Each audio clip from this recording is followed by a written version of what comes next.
De onde vem tanta violência? De onde vêm as guerras? O que faz o homem buscar tudo para si e desprezar seu semelhante? Por que o ser humano nunca está satisfeito com aquilo que conquista? Eu queria te convidar a vir comigo nas origens, no Gênesis, para buscar respostas a essas perguntas. Quando nós lemos os primeiros capítulos do Gênesis, nós vemos tantos personagens que nos faz lembrar quando crianças, nas escolas bíblicas das igrejas, nos era tão atraente, personagens como Adão, como Eva, como a serpente. Nós lembramos das histórias onde Deus criava todas as coisas, criava os animais e criava o ser humano como a coisa mais perfeita da criação, no sexto dia. Mas em Gênesis tem algumas coisas interessantes que eu te convido a refletir comigo. Se nós olharmos para a serpente, a palavra diz que era o animal mais astuto. Mas o que é astúcia? Se você for no dicionário, você vai verificar, constatar que astúcia é a habilidade de enganar, é malícia, é esperteza, é sagacidade. A serpente, então, com toda a sagacidade e astúcia, se aproxima da mulher, de Eva, e faz uma proposta e lança uma verdade para ela, mascarando uma tragédia que viria a se realizar. Ele diz para a mulher, a serpente diz para a mulher: se vocês comerem da árvore do centro do jardim, se vocês comerem do fruto daquela árvore, os seus olhos se abrirão e vocês conhecerão o bem e o mal. E a mulher, a narrativa bíblica afirma que ela observa a árvore e começa a cobiçar aquela árvore. Ela começa a achar ela agradável ao paladar, atraente aos olhos e, além de tudo, desejável para dela se obter conhecimento. Tem outras versões que dizem assim, para dela obter sagacidade, ou seja, obter astúcia, obter aquilo que era a característica marcante da serpente, que nós sabemos que vem a ser Satanás. Ao comer daquele fruto, o ser humano teve em sua essência uma mudança, uma transformação radical. A sua percepção foi alterada. O homem começou a distinguir o bem e o mal. Ele começou a receber aquela sagacidade, aquele conhecimento, aquela astúcia, aquela malícia, a esperteza. Ou seja, a partir daquele momento, o mundo passou a ser daqueles que têm os olhos abertos. Ou seja, em outras palavras, o mundo passou a ser dos mais espertos. E essa tragédia, a partir do Gênesis, começou a corromper o ser humano. E ele buscou para si sempre o melhor, não se importando com seu semelhante. Milhares de anos depois desse fato, desse evento, ao chegar à plenitude dos tempos, em cima de um monte, em Israel, Jesus ensinava as multidões e dizia uma coisa que era totalmente contrária ao pensamento normal do mundo. Ele diz: bem-aventurados os mansos, os humildes, porque eles herdarão a terra. Está lá em Mateus capítulo 5.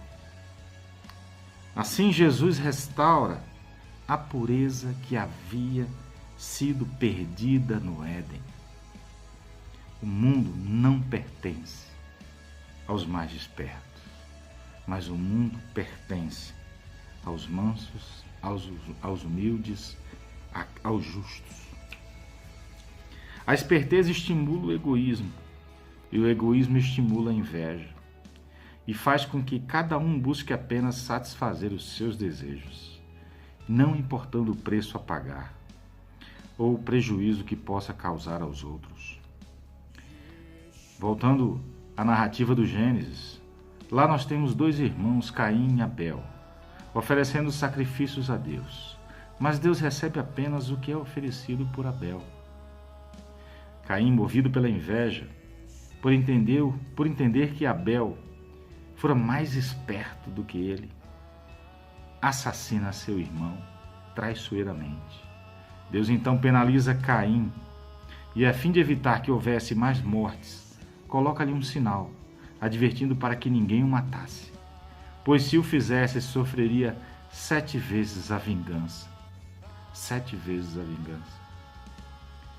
Um descendente de Caim, chamado Lameque, que foi o 7º depois de Adão, demonstrando o nível de degradação, de miséria moral que o ser humano atingira, se gabava de ele mesmo executar as suas próprias vinganças, matando seus semelhantes e fazendo falar aos 4 ventos: se Caim é vingado 7 vezes, Lameque pode ser 70 vezes 7. Piorou a condição humana. Mas milhares de anos depois, um discípulo de Jesus chamado Pedro indaga seu mestre dizendo: Senhor, quantas vezes eu devo conceder o perdão?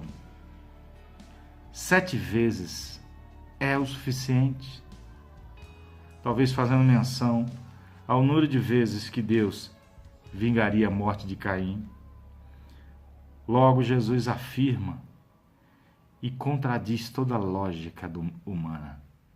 Jesus afirma que o perdão não deveria ser concedido apenas 7 vezes, mas 70 vezes 7, desfazendo a lógica do engano, do pecado, da queda. O primeiro casal, Adão e Eva, tentando esconder a vergonha, a culpa pela nudez, pelo pecado, com folhas de figueira, quando questionados por Deus, negaram-se a reconhecer a culpa, com todas aquelas desculpas esfarrapadas que nós vemos até os dias de hoje.